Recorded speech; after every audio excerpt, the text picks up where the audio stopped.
It's, do you see this? I'm in delay, so. Go. Hello all, I think that we are broadcasting live now from Geneva.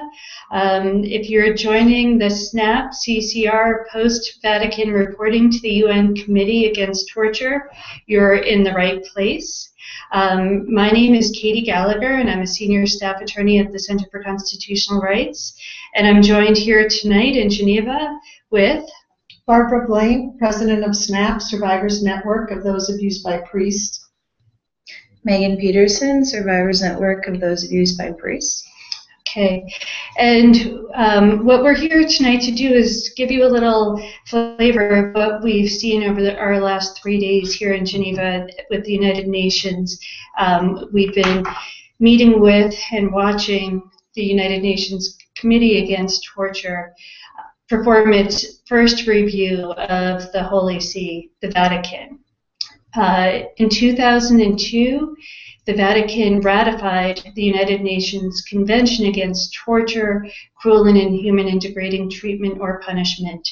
And here we are 12 years later with the Vatican coming forward in what is its first review. This is something that most other states do on a far more regular basis. The Vatican was 9 years late putting in its first report. But over the last 48 hours, we've seen the committee ask some very pointed and tough questions to the Vatican, the bulk of the questions revolving around the global horrible problem of sexual violence and acts of rape against children and vulnerable adults by members of the Catholic clergy, and by the cover-up, the concealing, the obstruction of justice, the denial of any accountability or proper redress for these horrible crimes. This is part of an ongoing effort for global accountability undertaken by SNAP and CCR. We started together publicly back in 2011 when we filed a complaint to the International Criminal Court, bringing forward claims of crimes against humanity, including rape and torture. This past January, we were all here in Geneva when the Vatican appeared before the Committee on the Rights of the Child. And in February, that committee issued a quite, what many have called, scathing report in which it found, in essence, that the Catholic Church puts the best interest of the Church over the interests of the child. This committee, the Torture Committee, is looking to see whether the Vatican upholds its obligations to prevent, punish, and redress acts of torture and cruel and inhuman and degrading treatment. Yesterday, the committee spent 2 hours posing questions directly to the Vatican. Today, we had more questions raised, as well as the answers by the Vatican. I'm now going to turn it over to Barbara and to Megan to give their first impressions and initial reactions to what we've seen over the past few days. Barbara? Okay, so I'm really happy to be here. It's a real honor to be at the United Nations on behalf of survivors and so many of you who are watching. It was pretty humbling, like we weren't sure where to begin. How do we explain to a group of citizens from many different nations and different religious backgrounds about the experience of being raped by priests and then being betrayed by the church officials who cover up for our perpetrators? So I think what we tried to do at first was to just explain to the committee members our biggest concern, which is that we have to assume there are thousands of children who are at risk today. And we have to assume that hundreds of children and vulnerable adults are being raped, sodomized, and sexually violated by priests across the globe. What we want to do is to do everything we can to get that sexual violence to end. And we asked the committee members to recognize that torture and violence can be subtle and manipulative, or it can be blatant and brutal, but either way, it's horribly destructive to the human spirit, especially when it's inflicted on the young, by the powerful, on the truly devout, by the allegedly holy. And so we tried to explain how we in SNAP have been trying for 25 years to get church officials to stop the sexual violence. And in telling about that, it was gratifying to feel as though the committee members cared and they listened. And I think that they heard a lot of testimony, but they did seem to understand what we had presented. They had also read the amazing shadow report that, Katie's holding up a copy of it. If you haven't seen it, it's on the CCR website, and there's a link to it on our website as well. But this is the shadow report, and I'm going to let Megan explain the cover. But what's inside is concrete evidence of the crimes being committed. It contains so many of the stories of so many of SNAP members and brave survivors from across the globe who have spoken up, and it's put into a context that explains why it is that Vatican officials are neglecting their responsibilities as signers onto this convention against torture.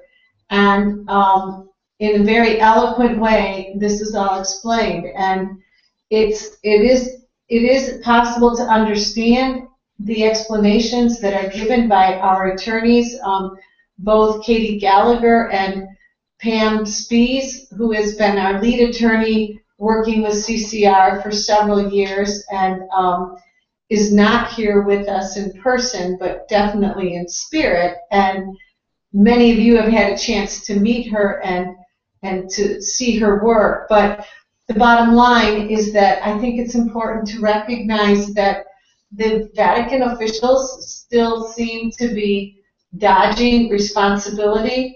They failed to answer many of the questions today, and that leaves many of us feeling somewhat empty and feeling that, like neglected, or that they didn't care about our issues or concerns, even though many of the questions were asked several times.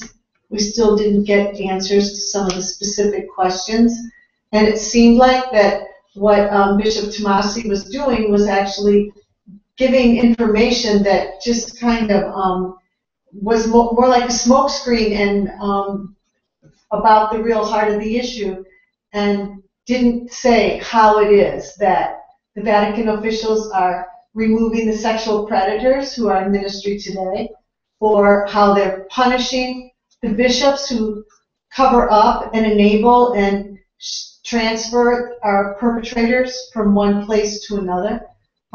It didn't talk about how or if any of the whistleblowers who have risked so much to speak up are being rewarded or acknowledged or appreciated. In fact, most, as we know, are treated as though we are the enemy, as though they are the enemy, when in fact they have really suffered to try to expose the truth because they just want to stop the sexual violence. They want the children to grow up in a safe environment. So that's what I was hoping for. Didn't get it today, but anyway, I am happy to be here and am grateful to CCR. It's a real honor to be here with such a brave survivor as Megan Peterson, and to be with Katie Gallagher and the other staff people from CCR who are helping behind the scenes and making this all possible for so many. Okay. Am I supposed to? Because you like. I guess just looking at some of the cover art that was put on CCR and SNAP Shadow Report. These are all individual pieces, kind of close-up shots of paintings, whether they be current or over the past 9 years of recovering and dealing with being raped by a priest. So I was very grateful that they were, able to use these for the cover, and that hopefully it portrayed a message of suffering and torture that all of us have had to endure at the hands of Catholic priests and other religious officials. I'm really, really grateful to be here and that I had this opportunity to again return to Geneva for this reporting.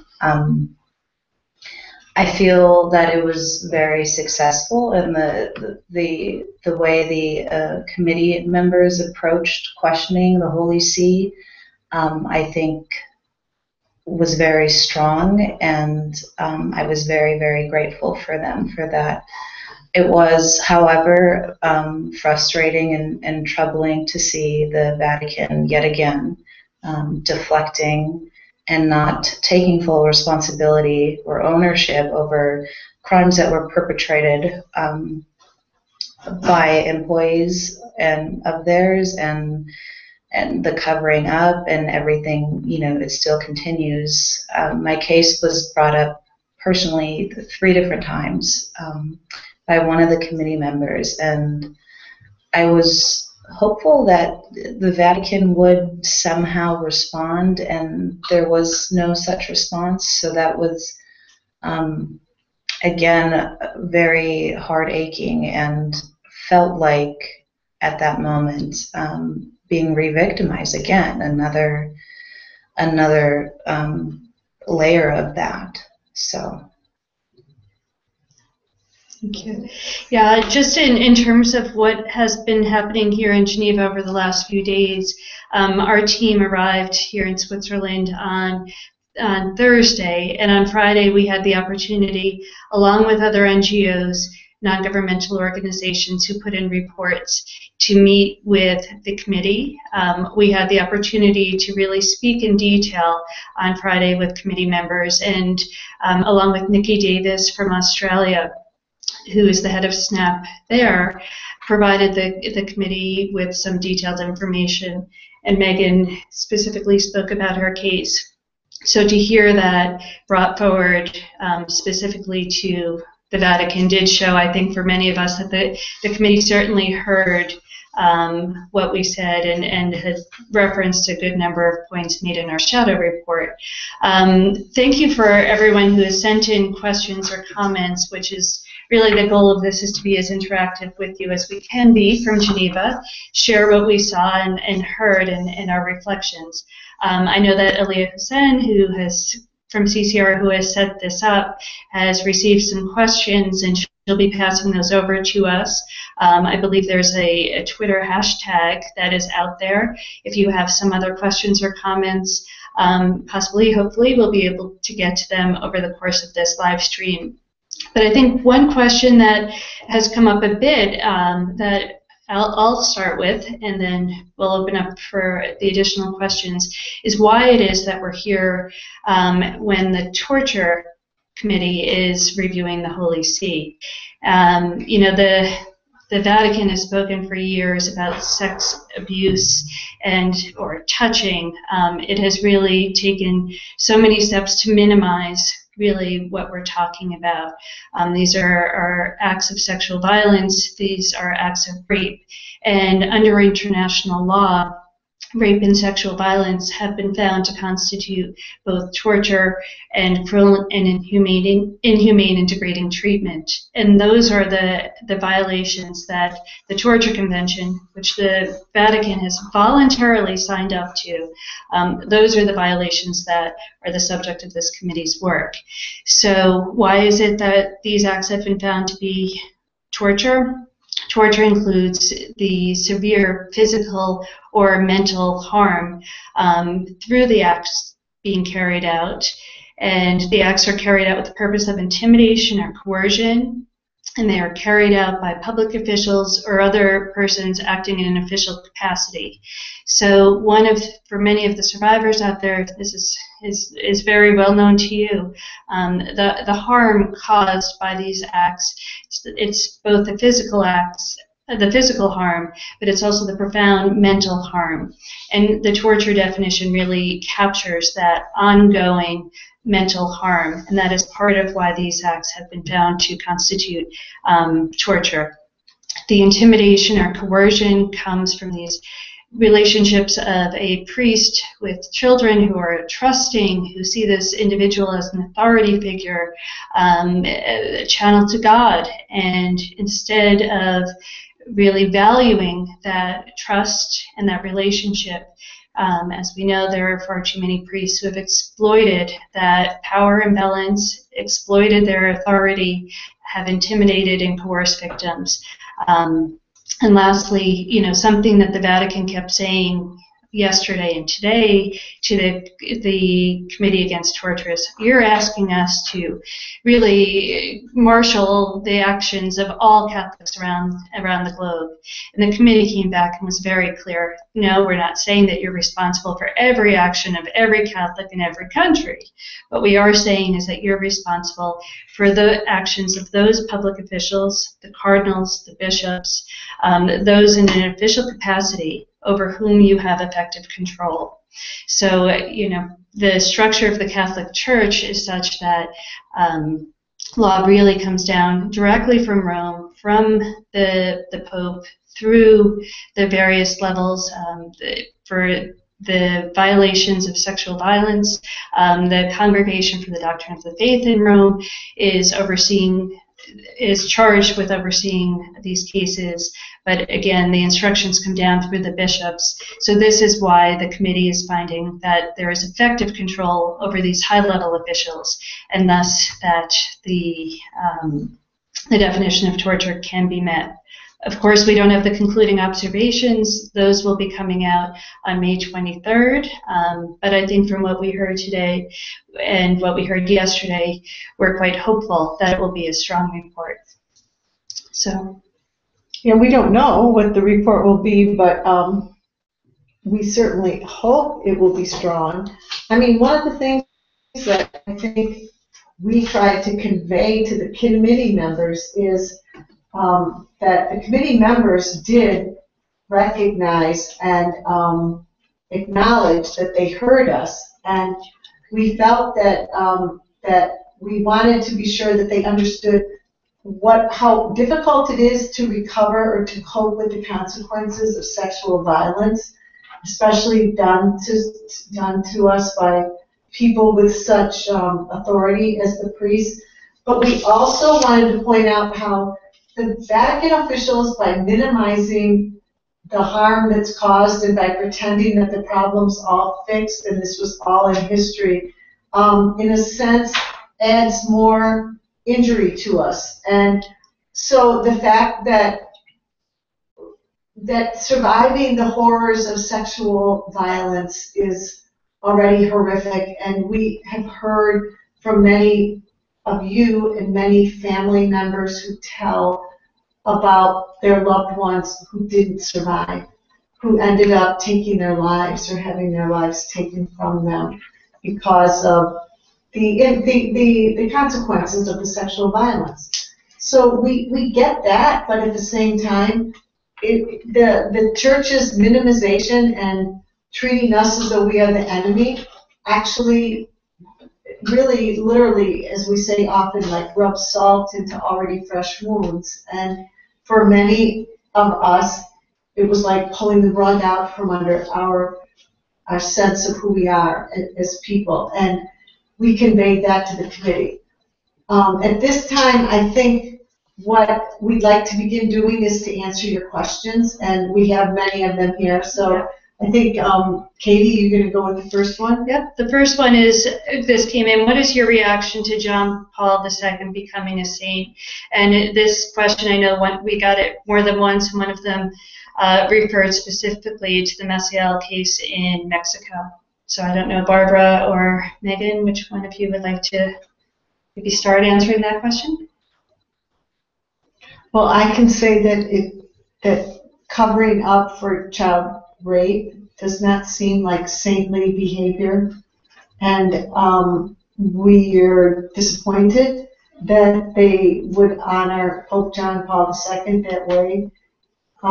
It's not to take away from any good that he did, but covering up and empowering and enabling sexual predators has just wreaked havoc on so many people's lives. And there's so many families that have been shattered and parish communities. And so to hold him out as a saint has just been very painful for many. And we've heard of your concerns, and we acknowledge them. And we actually were in Rome last week and tried to give voice to those concerns and to protest the canonization. We weren't in any way trying to stop it. We knew it was going to happen, but we definitely wanted at least to have a voice to say it's not saintly behavior.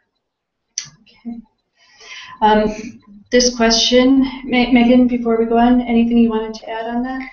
I would just second basically what Barbara said. Certainly, his behavior in his role in the sexual abuse in the Catholic Church was not saintly behavior, and my sympathy to those who experienced that firsthand. We were all trying to support each other and be with each other during that difficult time. So. One question that came in, the Vatican says it doesn't have jurisdiction outside of Vatican city-state. The Committee Against Torture says it does. Who is right? This is a little bit of a legal argument that and I'll let Barbara also comment on this one definitely, that the Vatican kept putting forward, essentially saying when we ratified that treaty in 2002, it's only supposed to cover the very small territory of Vatican City-State. So all of these violations that go on all over the world, they're not binding on the treaty, on the Vatican City-State, and they really aren't the focus of this committee. And the Committee Against Torture pushed back, I would have to say, through its questions quite hard on that very narrow understanding of the Holy See's obligations under international law. It pointed out that the Holy See enjoys diplomatic privileges all around the world in the name of the Holy See, not in the name of Vatican City-State, and that when it is the Holy See that has observer status at the United Nations, and again gives privileges and rights to the Catholic Church. So to now be taking such a narrow and cramped interpretation of its role when it comes to responsibilities just wasn't right. And the Torture Committee pointed out that whether it's Vatican City-State, whether it's the Holy See, the Catholic Church, when the Vatican signed up to the Torture Convention, it affirmed that it, like the other 155 member states, was committing itself to prevent, punish, and redress the very serious harms caused by torture. And so that to make this narrow argument is actually cutting against the very purpose of this convention. And is that what the Vatican wants to do? It again pointed out that where the Vatican has effective control through the bishops, the cardinals, its global presence, of course it also has responsibilities. Barbara, did you want to add anything on that? Well, it just seems like the church officials, I mean, we all know the Pope picks the bishops, the Pope is the boss over all the dioceses. It just seems so disingenuous for the church officials to claim that they don't have jurisdiction over the bishops. It's interesting when, there's been a few priests who have spoken out in the past few years advocating for women's ordination. And Priests who advocate for women's ordination are fired in the church right away. But priests who rape children, bishops who cover up for those child rapists, they're not punished. And we don't understand why it seems to be more of a crime to advocate for women's ordination than it is to rape children or women or men. Anything else on that thing? Okay, next question. The Holy See talked a lot about a commission. What do survivors think will come from that? Justice? Megan, Barbara? Well, certainly this isn't the first commission that's been formed by the Vatican, if I'm correct. At this point, I'm not very hopeful that any solid actions will be taken by the Vatican with the recommendations of the Commission. I, of course, wish that something would, and hopefully I'm wrong, and something solid does come out of this. But by past words and lack of actions, it's making me think otherwise. Barbara, I don't know if you want to. Well, I mean, the thing about the commission is this, is that, you know, in the past 15 years, there have probably been over 100 of these types of commissions set up, either by dioceses or by religious communities or by national bishops' conferences. And for the most part, they're made up of competent and generous Catholics who want to help, and I think genuinely take their jobs very seriously. The problem is that they don't really have any authority to act, and very few, if any, ever use the bully pulpit that they have as being members of the committee to actually make any statements. So we don't see where any of these committees and panels and review boards have actually been effective. We'd like to hope that they will, and we actually suggested that the members of the commission could make their role effective if they were to act quickly. We don't believe that it's necessary for Pope Francis or for Vatican officials to have any more information. There's been enough studies done. Everyone knows that when you rape a child, or when you have an adult and a child, and their sexual activity, it's a crime. And we all know that it should be reported to the police. So I think if Pope Francis were sincere, what he would do is to just take action, like remove the predators from ministry. But, you know, he's setting up a commission gives the impression that, oh, if Pope Francis just had some more information, if there was another study done, then he would do the right thing, or he would know what to do. And we think that's almost deceitful because, in fact, we think Pope Francis has all the information he needs. He has all the authority he needs to make children safer in the church today, but he refuses to do so. So what we're actually asking of the commission is that that they denounce some of these bishops who have engaged in the cover-up of the sex crimes, and that they make clear, like, for example, in the United States, Bishop Finn, who has a conviction for endangering children. Like, why should he remain as a bishop? If Pope Francis wanted to protect children, we would think that would be one of the first bishops he would punish and fire. And we'd like the commission to actually hold public hearings in about a dozen countries. And if they did that, it would allow victims and whistleblowers and witnesses to have a forum to tell what they know and what they've experienced. So that's the kind of thing that I think we're looking for from the commission. Okay, we had an email come in from Patricia Bond whose son Nathan died from cancer. And her son Nathan, I don't know if you want to speak more about the case, but she raised the point of children who were born with priests as fathers. And one of the committee members today, Commissioner Belmere, asked again and again about the children who have been born of rape and consensual or relationships, I won't say consensual relationships with priests, and expressed great concern about the taking away of children and the shunning of those children.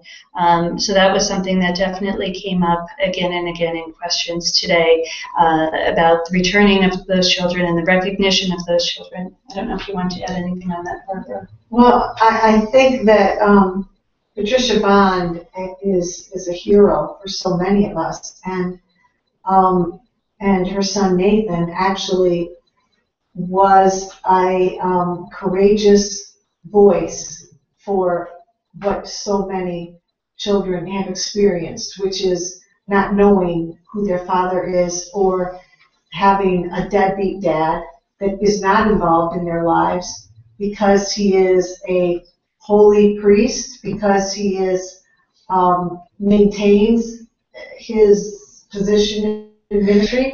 Unfortunately, far too many priests rape and sexually violate women and girls, and a result is that many become pregnant and children are born. And I was happy to hear the committee address that today and to ask the church officials for an accounting of what's happening to those children. Is someone paying child support for them? Are they being taken from their mothers? Are they given information about their biological families? Do they know who their parents are? Do they know who their father is? Those are questions that I think the children deserve to know, and unfortunately, we didn't get any real answers to those questions. Do you want to read this? Yeah, I can. Okay. So right now Megan is going to read a statement. I mentioned that Nikki Davis had been with us on Friday through Sunday here in Geneva, and then she flew home to Australia, a rather long trip, and got up, watched the live feed this afternoon, and has just sent a statement that we'll read. Okay. Australian survivors were astonished to hear the Vatican holding up Cardinal George Pell's disgrace towards healing process as an example of the Catholic Church properly addressing this issue. Towards healing pretends to help survivors but diverts them from reporting to the police, keeps details of churches callous endangering of children's secrets, protects dangerous predators from responsibility for their crimes, and saves the church billions in redress. It also silences and re-abuses thousands of Australian survivors. Australia's Royal Commission is currently investigating Towards Healing, and the evidence revealed so far is damning. Towards Healing makes many vague but fine-sounding claims in its PR material. In reality, the promised justice and compassion are almost entirely absent. Like so many heavily promoted church guidelines or protocols dealing with child rape by Catholic Church officials, even woefully inadequate processes are simply ignored or not followed. Overall, Towards Healing is an internal church investigation trying to appear independent where the odds are heavily stacked against survivors receiving justice. Thank you, Nikki. Thanks, Megan. And I just want to go back and say just a big thank you to Patricia Bond for continuing to highlight that special need for the children who are born, and to say how we miss Nathan and we really appreciate his courage in speaking up. And as Nathan knew he was sick and had cancer and wouldn't live long, he chose to give up himself in spite of any embarrassment, and that he might have experienced with his friends or anything, and he just spoke out and said how painful it had been growing up with a dad who was a priest, and it was so shameful that what he had to deal with his whole life, and how disappointed he was so often when there were promises made that his father would be involved and then wasn't. So anyway, I just wanted to say thanks to Patricia and acknowledge her courage, and Nathan's as well. Okay. I think we have a couple here. There's a million. There's so many questions. There's like 10 questions here in front of us. With the Committee on the Rights of the Child's concluding observations and the hard questions asked by the Committee Against the Committee Against Torture, do you think the tide is turning? You think? I mean, SNAP has been working for 25 years. Maybe, Barbara, we start with you and then we go to Megan on whether or not the tide might be turning. I mean, I don't know. It just seems like we've tried everything we could think of to try to get Vatican officials to stop the sexual violence, and I don't know if this will be the thing that actually stops them. I'm hopeful because there's so many of you, there's so many survivors and family members and supporters who speak up and are trying to expose so much. And I mean, it's sad to hear how many more victims have been contacting us even in these past few days just because of the publicity. But I don't mean to be skeptical, but I'll believe it when I see it. But I really want to see kids protected. That's the most important thing. And unfortunately, I don't see that happening in the Vatican. For me, I mean, I believe I said this at the CRC hearing in January. I really do feel like the doors to transparency and holding officials accountable, I mean, there's still a process that we need to go through, but I really do feel like there has been strong steps in the right directions, not necessarily from Vatican officials, but from people on the international level, which has been really made everything really hopeful for me. I also think that it's changing in general the child sexual abuse movement across the globe. So I'm hopeful. I do feel like there is still a lot of work to be done with this, but I'm feeling positive about it right now, I guess.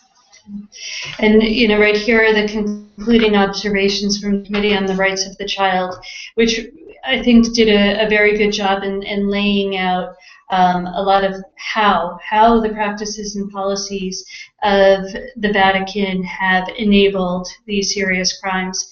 And I'm hopeful that we'll get a report out of the Committee Against Torture explaining just what the nature of these crimes is. Of course, as much as there have been commissions of inquiry and national commissions in certain parts of the world, there is still a lot that is not known. One of the things that's pointed out in the Committee on the Rights of the Child report, and that came up again a number of times by the Committee Against Torture, is pre-shifting, moving a priest who is known to have raped and committed acts of sexual violence against children and vulnerable adults, to move that person to another jurisdiction or another country, often placing that person in contact with more potential victims, with children. So right now we had a supplemental report that focused a lot on Latin America. We're seeing more information come out about Latin America and the role of high-level officials, including some who are right now working in Rome, who had helped to cover up and protect priests rather than protecting children. So I think that there's probably still a lot more information to come out. And that information, as you both should be saying and clearly know, that information generally comes out because of survivors coming forward, not because the church is suddenly opening its archives. And in fact, the shielding of the archives in Australia was something that the Committee Against Torture asked about. You know, how can you say that you're trying to end these practices and comply with national authorities when we're hearing that you're claiming immunity to protect information and keep that secrecy going? So I think there is still a lot of work to be done, and hopefully, whether it's also some supporters out there working with survivors, the whatever progress may have been made, and I believe there has been some progress made for sure, that it can continue. Okay. Another question. Did the Vatican representatives ever answer questions about the 30 priests in the Philadelphia grand jury report? Barbara? Well, I think it was interesting. I mean, I think the reference to the grand jury report was made in the shadow report that was submitted on behalf of SNAP from CCR. And I thought it was interesting that the committee members asked the Vatican official for an accounting on where are every one of those 37. Who are they? Where are they today? What has been their what has been the investigation? What has been the evaluation, the punishment of any of them? What about the victims of them? And what's their status today? And the Vatican was asked that, I think, at least 3 times that I counted today, and I didn't hear any answer to that. And I mean, I think it's so interesting that you know, it's just a couple years ago, 2011, that a grand jury found not 1 or 2 priests, not even 1 or 2 dozen, but actually 37 accused perpetrators working in ministry in the Archdiocese of Philadelphia. It makes me also wonder, like, how many, if these kinds of investigations were done in other dioceses, would the findings be similar? Okay, next question. What steps need to be taken to make the Vatican refer all allegations of clergy sex abuse to police to investigate and not let the Church investigate first? Any thoughts on that?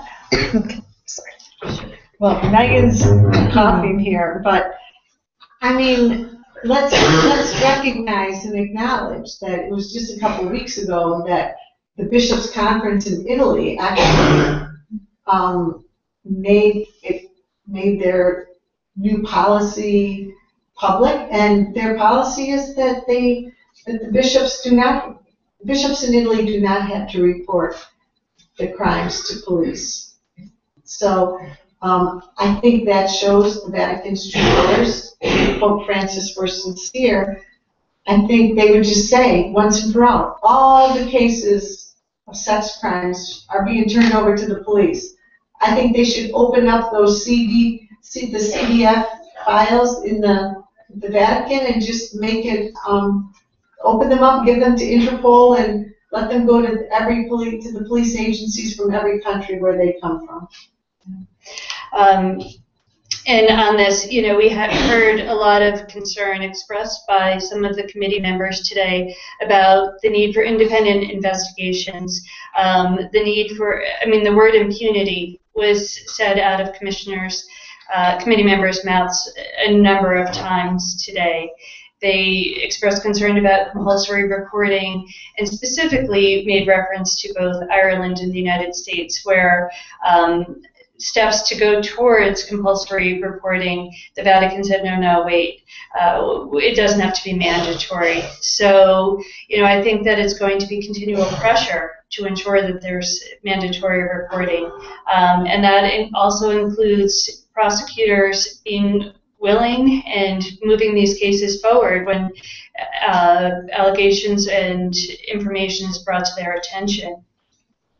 Okay, we have a question here about Tomasi, who was the Vatican representative who did the bulk of the answering of questions. He passed a question to the second chair sitting with him, who made a reference to the International Criminal Court as the proper UN mechanism for crimes against humanity and not the UN Committee Against Torture. Any comment?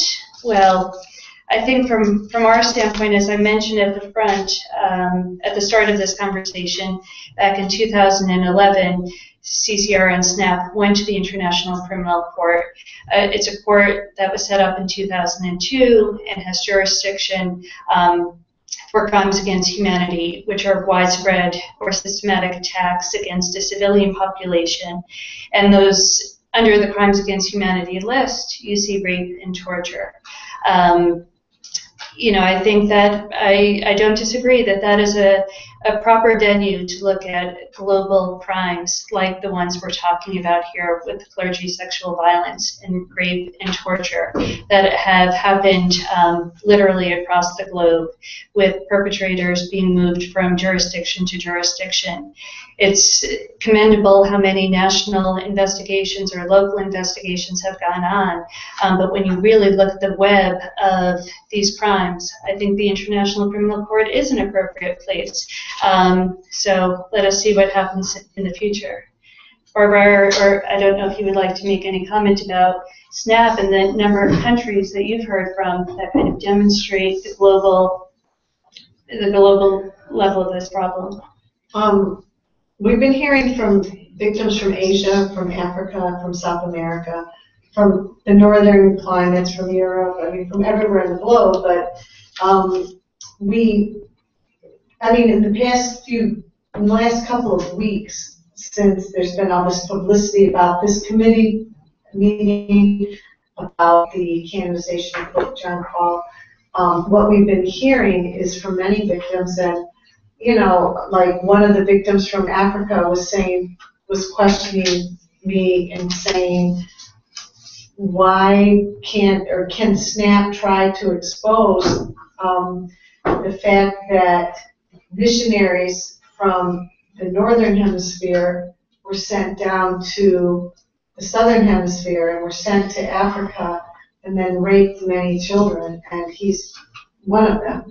And he believes that it's wrong that these sexual predators were permitted and are permitted to go work in other countries, and no one warned anyone in his village or his parents, and it's disappointing to him, and he raised that issue. So actually, to answer Katie's question, in SNAP now, where we have members from 79 countries. So clearly what we're learning is that the sexual violence is happening where it seems everywhere across the globe. Okay, another question. Is it true, as stated by Vatican representatives, that the Irish government mishandled $240 million that nuns paid in compensation to the survivors of Magdalene laundries? I mean, I don't really know, but I think it's, bottom line is that in my experience, what I hear mostly from victims is how we are treated as though we're the enemy, that victims across the globe complain and talk about how there is no redress, they're not given compensation, they're not given the assistance to rehabilitate their lives. When they are given some help from the dioceses or from religious communities, it usually comes with strings attached, and when they'll pay for counseling, it will be for a limited number, and frequently the church wants to choose who the counselors will be. They claim it's under the guise of trying to ensure that the therapists are qualified who are taking care of us as victims, but we believe that many times the therapists are chosen by the dioceses because they are the therapists who won't necessarily help us as much, or who will try to keep us quiet or try to keep us from speaking out. So anyway, if they will pay for counseling, it's for a limited number of sessions, and then they frequently require that we as victims sign a waiver that would permit the records to be turned over to church officials. And many victims find that very, very intrusive, and find that they believe that it's none of the business, it's no business of the archdiocese officials, and that they shouldn't be permitted to see their medical records. But many of the dioceses and the religious communities require that in order to pay for counseling. And the problem is that many victims need the counseling so bad that they feel that they're between a rock and a hard place, so they give in to that. Unfortunately, sometimes that information is then used against the victims in court and other places, and some of it's even been found to be turned over to the perpetrators. So it's very upsetting. I'll just make two quick comments on that question. The Magdalene Laundries are probably well known to many of you who are watching. These were institutions that young women were put into in Ireland up until really not very long ago. And this issue came up before the Committee Against Torture, actually when Ireland was reporting. And it came up again when the Vatican was appearing before the Committee on the Rights of the Child, and the Vatican made a number of statements about compensation payments. And then there were follow-up questions raised by the Committee Against Torture today. And one of the things also that the Committee Against Torture seemed to make clear is the kind of the various obligations, that there are some obligations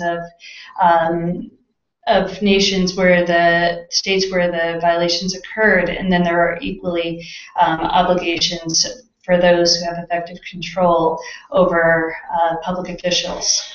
And just a second point, when we're talking about compensation, one of the committee members today pointed out that the Torture Convention actually requires redress, and that financial compensation is one aspect of redress, but that includes rehabilitative assistance, and not necessarily, as Barbara just said, we're going to provide it to you with our chosen support system, but making sure it's available to you. And that redress also includes accountability, and so that for all of these quote-unquote past cases, that are treated as historic, where there is ongoing harm because there's a lack of accountability, which causes mental anguish to survivors and also continues to place children and others at risk because a known perpetrator is out and not being punished, that those also go contrary to the commitment and the obligation to provide redress. So it is a broader concept than simply financial compensation. I think we've been on for about an hour now, and after so many days, and Megan has really been a trooper because she's had a cold through most of this time, I think we're going to start to wrap this up, and maybe, I think you addressed that at the start. Do you want to? What I'll do is give everyone a couple more minutes, and if you feel like this one hasn't been addressed. So Barbara, let's start with you. Okay, well, there's two questions here, and one of them is, what's it like being with people from so many different countries? And I think I want to say that it's been a real honor, and in these past couple of weeks, we've been with victims from several countries, including Australia and Spain and Austria and the United States and Switzerland, and those victims, every one of them has a great deal of courage and willingness to speak out. But it also is striking that it doesn't matter what languages we speak or our ages, our gender, whether we're from a rural area or from cities, whether we're from the mountains or we're from the flatlands. The bottom line is that we as victims understand each other because our experiences have been so similar, and we do find hope in finding each other, and that's been amazing to me. The other question that's here is, do you think the committee members understand our situation as survivors and the situation within the priest having so much power? And all I can say is that, I mean, I don't know what the committee members think or feel, but I get a little glimpse when I hear the questions from the committee members, and it seems as though the questions indicate to me that they have heard something from us, and for that I'm really grateful. And thank you to all of you who have been listening and caring and sending us your emails with kind words and support, and those of you who sent out tweets, and those of you who have been sending in questions. And by all means, join in this debate and offer your insights, because you are part of this movement, and it's all of us together, and we're hopefully making a difference, and maybe other children won't have to go through what we've been through. Megan, can I turn to you? Mm-hmm. I just want to thank everybody that tuned in tonight for the live stream, or that will watch the live stream in the future. It's been a great honor and privilege to be standing here for so many, because we know that when we speak, when we share our stories or other information, that it is your voices, and we're all in this together.